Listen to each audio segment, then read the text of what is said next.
বন্দে লোকতিলকং শাশ্বতবার্তা বিভূষণং অমরকীর্তিসারণং প্রবুদ্ধং লোকজীবনং প্রণয় প্রমত্ত জাগদীপনং বন্দে জীবনং বন্দে সৎপুরুষং।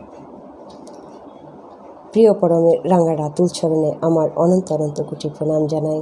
পরমারাধ্যার জগৎজননী পরম পূজনা শ্রী শ্রী বরমা শ্রীচরণে আমার অনন্ত অনন্ত কোটি প্রণাম জানাই। পরম পূজ্যপাদ শ্রী শ্রী বরদা শ্রীচরণে আমার অনন্ত অনন্ত কোটি প্রণাম জানাই। পরম পূজ্যপাদ আচার্যদেব দাদা শ্রীচরণে আমার অনন্ত অনন্ত কোটি প্রণাম জানাই। ইষ্ট পরিবারের প্রতি প্রত্যেক জনা শ্রীচরণে আমার অনন্ত অনন্ত কোটি প্রণাম জানাই। যজন যাজন পর্বে উপস্থিত সকল ইষ্টপ্রাণ দাদা মায়েদের আমার অন্তরের আনন্দিত জয়গুরু জানাই। প্রিয় পরমের অপার দয়ার কথা বলার অনেক অনেক আশা নিয়ে আপনাদের সকলের সামনে আবার হাজির হয়েছি। পরম দয়ালের রাঙা রাতুল চরণের প্রার্থনা জানাই, পরম দয়াল তার দয়ার কথা বলার শক্তিটুকু যেন তিনি আমায় যোগান এবং তিনি যা বলাতে চান তাই যেন আমি বলতে পারি, আপনাদের সকলের অন্তরে পৌঁছে দিতে পারি।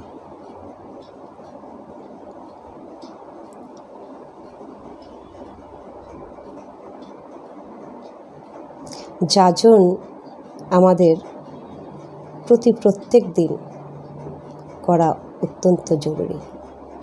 পরম দয়ালকে আমরা যারা গুরু রূপে গ্রহণ করে তার শ্রীচরণের ঠাঁই তারই দয়ায় আমরা পেয়েছি।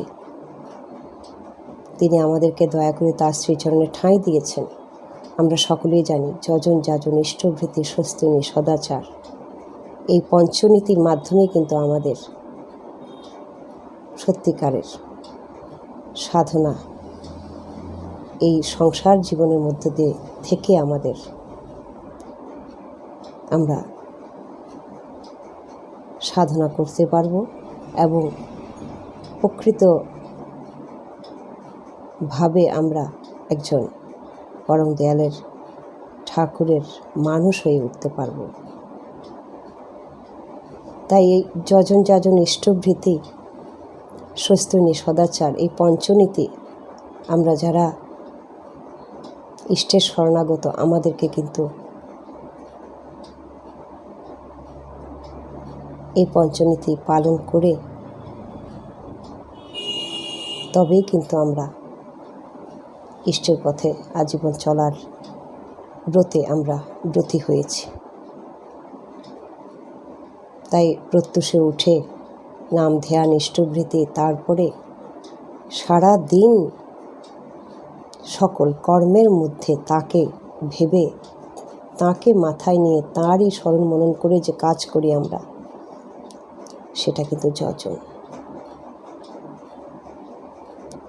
আমরা যখন ভাবি আমার যে কোনো কাজের মধ্যে যে ঠাকুর আমাকে এইভাবে কাজটি করতে বলেছেন, আমার পরমারাধ্যা জগৎজননী পরম পূজনা বড়মা এইভাবে তিনি সংসারের সেবা দিয়ে তিনি দেখিয়ে দিয়ে গেছেন এইভাবে এই কাজগুলো করতে হয়, কিভাবে ঠাকুরকে সেবা দিতে হয়, কিভাবে সংসারকে সেবা দিতে হয়। পরম দয়াল তার যতদিন তিনি এই ধরাধামে মানব দেহে লীলা করে গেছেন, তিনি দেখিয়ে দিয়ে গেছেন তার লীলার মাধ্যমে যে কীভাবে আমাদেরকে আচরণশীল হতে হয়। তাই আমরা সারাদিন যখন আমরা কাজকর্মগুলো করি, করার মধ্যে যখন আমরা তাকে তুলে ধরার চেষ্টা করি সর্বাগ্রে, এবং তারপরে ওই তুলে ধরার মাধ্যমে যখন আমরা কাজগুলো সম্পন্ন করি, সেটা কিন্তু যজন হয়। আর ওই তুলে ধরার মাধ্যমে যে কাজগুলো সম্পন্ন করার পর যে তৃপ্তি আসে, সেই তৃপ্তির পর যখন আমরা অপরকে বলতে যাই, সেটা কিন্তু যাজন। তাই যে চলা ফেরায় সব সময় যখন আমরা তার কথা স্মরণ মনন করে আমরা কাজকর্ম করি, সেটা কিন্তু যজন এবং সেটা কিন্তু অজপা নাম। চলতে ফিরতে নাম, ভাবনা চিন্তায় নাম, সকল কাজের মধ্যে নাম, কারণ তাঁর কথা ভাবছি আর তাঁর কথা ভেবে যে কাজই করছি সেটাই কিন্তু নামের সমতুল্য। আর ধ্যান, যখন ওই কাজ আমি একাগ্রচিত্তে করছি, এক মনে এক ধ্যানে, কাজের ভিতরে আমার পূর্ণ মনোযোগ থাকছে এবং সেখানে স্নেহ প্রীতি ভালোবাসা থাকছে, সেই কাজ সুন্দরভাবে সম্পন্ন হওয়ার মাধ্যমে কিন্তু আমার ধ্যানটাও কিন্তু সেখানে হয়ে যাচ্ছে সম্পূর্ণভাবে। কারণ একাগ্রচিত্তে কোনো কাজ করা মানেই কিন্তু সেটা ধ্যান, মনকে এক জায়গায় স্থির করা। ফুল কনসেন্ট্রেশন যদি আমার কাজে থাকে, সে কাজ কিন্তু ধ্যানেরই সমান, ওটাই ধ্যান। ইষ্ট ভাবনায় আমি যে কাজ করব, মঙ্গলের ভাবনা নিয়ে, সেই কাজ কিন্তু আমার তো মঙ্গল হবে, অপরেরও মঙ্গল হবে, এবং সেটাই কিন্তু আমার মনকে শান্ত করবে, স্বস্তি দেবে, আর সেটাই ধ্যান। তাই অপরের মঙ্গল কামনাই ঠাকুর বলছেন নিজ মঙ্গলের প্রসূতি। আমার সমস্ত কাজের ভেতরে সবার মঙ্গল চিন্তা থাকতে হবে, আর সেটার মাধ্যমে কিন্তু আমার যজন হয়। আর সারাদিনে যদি আমি একবার তার কথা কাউকে বলতে পারি, বোঝাতে পারি, কি চেয়েছেন তিনি, কি করতে বলেছেন আমাদেরকে, তাকে তুলে ধরার চেষ্টা করি এবং তার কথাগুলোকে অপরের অন্তরে পৌঁছে দিতে পারি, তাদেরকে হয়ে ওঠার বার্তা দিতে পারি, তখন কিন্তু সেটা যাজন। তাই ঠাকুর বলছেন সারাদিনে একবার যাজন করবি মনি, কিছু না পেলে দেয়ালের সাথে হলেও কথা বলবি। আর ঠাকুরের কথা বলতে কার না ভালো লাগে বলুন? তাই আপনাদের সামনে চলে আসি। আজ সত্যানুসরণের একটি বাণী দিয়ে আজকে যাজনের পর্বে কিছু কথা বলার চেষ্টা করব, পরম দেয়ালের অপার দয়া এবং তারই আশীর্বাদ মাথায় নিয়ে। সর্বপ্রথম আমাদের দুর্বলতার বিরুদ্ধে যুদ্ধ করতে হবে, সাহসী হতে হবে, বীর হতে হবে। পাপের জ্বলন্ত প্রতিমূর্তি ওই দুর্বলতা, তারাও যত শীঘ্র পারো ওই রক্ত শোষণকারী অবসাদ উৎপাদক ভ্যাম্পায়ারকে। স্মরণ করো তুমি সাহসী, স্মরণ করো তুমি শক্তির তনয়, স্মরণ করো তুমি পরম পিতার সন্তান। আগে সাহসী হও, অকপট হও, তবে জানা যাবে তোমার ধর্মরাজ্যে ঢোকবার অধিকার জন্মেছে। এতটুকু দুর্বলতা থাকলেও তুমি ঠিক অকপট হতে পারবে না। আর যতদিন তোমার মন মুখ এক না হচ্ছে, ততদিন তোমার মলিনতার গায়ে হাতই পড়বে না। মন মুখ এক হলে আর ভিতরে গলদ জমতে পারে না, গুপ্ত আবর্জনা ভাষায় ভেসে পড়ে। গুপ্ত আবর্জনা ভাষায় ভেসে উঠে পড়ে, পাপ গিয়ে তার ভিতর বাসা বাঁধতে পারে না। হটে যাওয়াটা বরং দুর্বলতা নয় গো, কিন্তু চেষ্টা না করাই দুর্বলতা। তুমি কোনো কিছু করতে প্রাণপণে চেষ্টা করা সত্ত্বেও যদি বিফল মনোরথ হও, ক্ষতি নাই। তুমি ছেড়ো না, ওই অম্লান চেষ্টাই তোমাকে মুক্তির দিকে নিয়ে যাবে। সত্যানুসরণে এই অমৃতবাণী কি অপূর্ব কথা! দেখুন, আমাদের জীবনে যে সূত্র, আমরা কেন পৃথিবীতে আসা, কি করতে আসা, কি করা আর কি করে এখান থেকে যাওয়া, সবটাই কিন্তু সত্যানুসরণে দেওয়া আছে। পরম দয়াল সত্যানুসরণে আমাদের যা দিয়ে গেছেন, আমরা যদি প্রতিদিন একটু একটু করে পড়ে তাকে স্মরণ মনন করে আমরা এগিয়ে যেতে পারি, আমাদের আর কিছু লাগবে না, কিছুই দরকার নেই। তিনি সবটা দিয়ে গেছেন সত্যানুসরণে। তাই সত্যানুসরণের যে দেখুন অমৃত কথা, আমাদের সর্বপ্রথমে দুর্বলতার বিরুদ্ধে যুদ্ধ করতে হবে। আমাদের এই সর্বনাশের কারণই তো দুর্বলতা। দুর্বলতাকে জয় না করলে ঠাকুর বলছেন ধর্মরাজ্যে তোমার ঢোকার অধিকার নেই। কেন আজ পৃথিবী এত অশান্ত বলুন তো?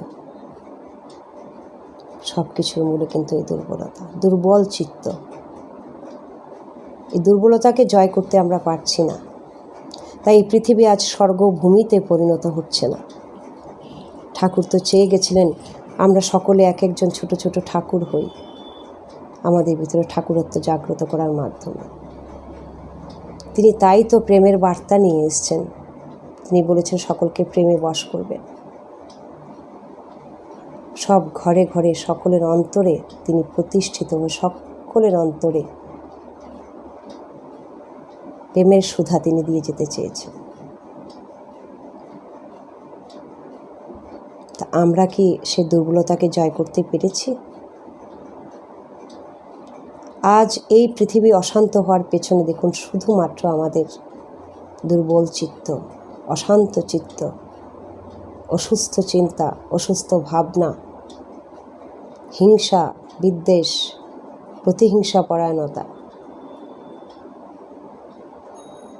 কারণ আমরা চাইতে জানি না যে আমরা ঈশ্বরের কাছে যা চাই সেটা আমাদের সর্বনাশের পথে নিয়ে যাবে, যেটা সেটাই আমরা চাই। আমরা যেটা চাইলে আমাদের মঙ্গল হবে আমরা সেটা চাইতেই পারি না। যে একটা গান আছে না, ওরা চাহিতে জানে না দয়াময়, ওরা চাহে ধন জন বীর্য আরোগ্য বিজয়। আমরা যদি তাকে চাইতাম ধনজন এসব না চেয়ে, তাহলে কিন্তু আমরা সবটা পেতাম। আমরা সেটা চাই না। আর এই দুর্বলতা কি করে যাবে? কারণ মনের জমি তো উর্বর নয়। আমরা যখন কোনো রকম কোনো বীজ বপন করি, আমরা চাষাবাদ করি ফসল উৎপাদন করার জন্য, সেখানে জমিটাকে আগে কি করি? আমরা সার দিয়ে সেখানে উর্বর করার চেষ্টা করি। সে সার যদি, সে জল, সে আবহাওয়া, সে আলো বাতাস সব কিছু যদি অনুকূল হয়, সে সব কিছু যদি সুস্থ সুন্দর হয়, শুদ্ধ বাতাবরণ থাকে, তাহলে কিন্তু সেখানে উর্বর বীজ বপন যদি হয়, তাহলে উর্বর ফসল হবেই। কিন্তু আমাদের মনের জমি, তাকে উর্বর কি করে করব? তাকে যদি উর্বর করতে হয়, তাহলে তো আমাদেরকে সেখানে সঠিক আলো বাতাস হাওয়া জল সব প্রতিকূলতাকে দূর করার জন্য যেরকম অনুকূল চিন্তা, পজিটিভ ভাবনা, পজিটিভ চিন্তা আমাদের ভিতরে তো নিত্য নৈমিত্তিক সেগুলোকে ভেতরে স্মরণ মনন করতে হবে। কারণ আমাকে মনের জমি উর্বর করতে গেলে যে সার দরকার, সে সার যদি আমি ভেতরে যদি সেগুলোকে যদি আমি সঠিকভাবে স্মরণ মননের মাধ্যমে সেগুলোকে সেখানে লালন পালনের মাধ্যমে আমি সেগুলোকে যদি সেখানে ধরে না রাখি, তাহলে মনের জমি উর্বর হবে না। আর সেখানে উর্বর বীজ বপন করার পরেও কিন্তু উর্বর ফসল হবে না। তাই উর্বর ফসল যদি চাই, তাহলে উর্বর জমি করতে হবে। তাই আমরা মনের জমিটার উপর কেউ ধ্যান দিই না। মনের জমি আমাদের যে অনুর্বর হয়ে আছে, হিংসা, বিদ্বেষ, অহংকার, লোভ, লালসা, প্রতিহিংসা পরায়ণতা, ক্রোধ, কাম, বাসনা, মায়া, মোহ, এগুলো সব দিয়ে তো আমরা বিষিয়ে ফেলেছি সেই মনের জমিকে।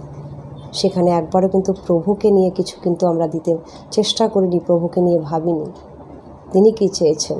সেটা যদি ভাবতাম, তাহলে অশান্ত পৃথিবী হতো না। চতুর্দিকে এত হাহাকার, এত এত রকমের ঘাত প্রতিঘাত, মানুষের কান্না, চিৎকার, অসহায় মানুষের আর্তনাদ শুনতে হতো না। এই পৃথিবী স্বর্গভূমিতে পরিণত হতো যদি না আমরা এরকমভাবে যদি আমরা চলতাম মনের জমিকে উর্বর করে। এই মনের জমি উর্বর কিভাবে হবে? ইষ্ট নামের মাধ্যমে।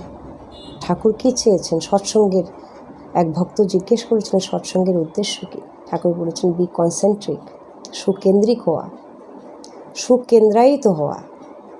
আমি যদি সুকেন্দ্রিক না হয়ে আমি যদি কুয়ের পথে চলি, তাহলে তো আমাকে কেউ রক্ষা করতে পারবে না। সর্বনাশ আমাদের জন্য অপেক্ষা করেই থাকবে। তাই ঠাকুর বলছেন সৎসঙ্গ মানে কি সুকেন্দ্রিক হওয়া। তাই তো ঠাকুর বলছেন যে ধর্মটাকে বাঁচা বাড়া, বিং অ্যান্ড বিকামিং। আমি শুধু একা বাঁচবো না, অপরকেও সেই বাঁচার পথ দেখাবো, অপরকেও সে বাঁচার জন্য সাহায্য করব। এখন কি হচ্ছে, আমার বাঁচাটা আগে চাই, অপরের বাঁচা হোক আর না হোক। আর সেটা করতে গিয়ে কিন্তু সমস্ত কিছু আখেরে শেষ হয়ে যাচ্ছে, পৃথিবী অশান্ত। কারণ আমরা মনের জমিতে চাষ করিনি সঠিকভাবে। সেখানে আমরা কি প্রভুকে চেয়েছি, প্রভুকে বসাতে চেয়েছি? আমরা সেখানে সমস্ত রকম আবর্জনা দিয়ে সে জমির চাষ করেছি।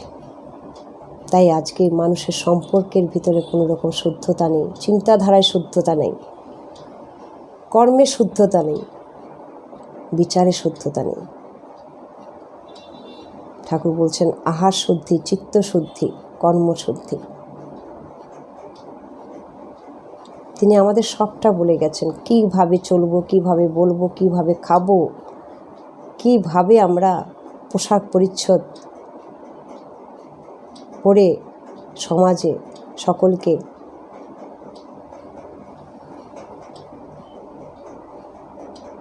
একটা সঠিক পথের দিকে এগিয়ে নিয়ে যাব, তিনি সবটা বলে গেছেন। তাই আমরা যারা সত্যিকারের যারা আমরা ঠাকুরকে ধরে আছি, তার শ্রীচরণে আমরা যারা অনেক অনেক সৌভাগ্যের ফলে তার শ্রীচরণে ঠাঁই পেয়েছি, আমরা আপ্রাণ চেষ্টা করি তাকে নিয়ে চলার, তার ভাবনাকে নিয়ে চলার। এবং সেই কিঞ্চিত মাত্র যদি আমরা চলতে পারি, সে চলার মাধ্যমে যে আমরা অমৃত জীবন লাভ করি, সেটা অপরকে বলাটা একান্ত জরুরি। আজকে কেন মানুষের সম্পর্কের ভিতরে কোনো শুদ্ধতা নেই, মানুষের দৃষ্টি নির্মল নয়, মানুষের চিন্তা নির্মল নয়? কেন? কারণ মানুষ অসুস্থ, তারা জানে না তাদের কোনটা চাইলে মঙ্গল হবে। আর সেটার মূলে বসে আছে তার জন্ম বৃত্তান্ত। ঠাকুর বলছেন উন্নয়না সুপ্রজনন, এই তো বিয়ের মূল, যেমনি তেমনি করিস বিয়ে, করিস না কুভুল। মাতা পিতার গর্ভে যে সন্তান আসবে, সে সন্তান আসতে গেলে মাতা পিতার যে বিবাহ সংস্কার সঠিকভাবে জরুরি। সৎ আদর্শযুক্ত যদি মাতা পিতা হয়, সেখানে কিন্তু উর্বর সন্তান, সেখানে সৎ সন্তান জন্ম নিতে বাধ্য।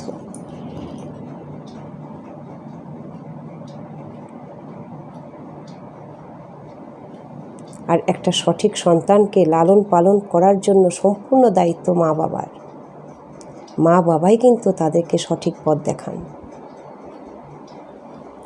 প্রথম শিক্ষার যে স্থান, সেটা কিন্তু মা বাবা, ঘর, সেখান থেকেই সন্তান শেখে, বেড়ে ওঠে। তাই সেখানে যদি প্রতিকূল পরিবেশ না পেয়ে সে অনুকূল পরিবেশ পায়, সেখানে যদি শুদ্ধ পরিবেশে সে বেড়ে ওঠে, তাহলে কিন্তু সেখানে তার আর অসুস্থ হওয়ার কোনো পথ থাকে না। আর এই অসুস্থ মানুষ আজ অসুস্থ কাজ করে সমাজটাকে বিষিয়ে দিয়েছে। ঠাকুর বলছেন ইষ্ট নাই নেতা যেই জমের দালাল কিন্তু সেই। আজ সমাজকে যারা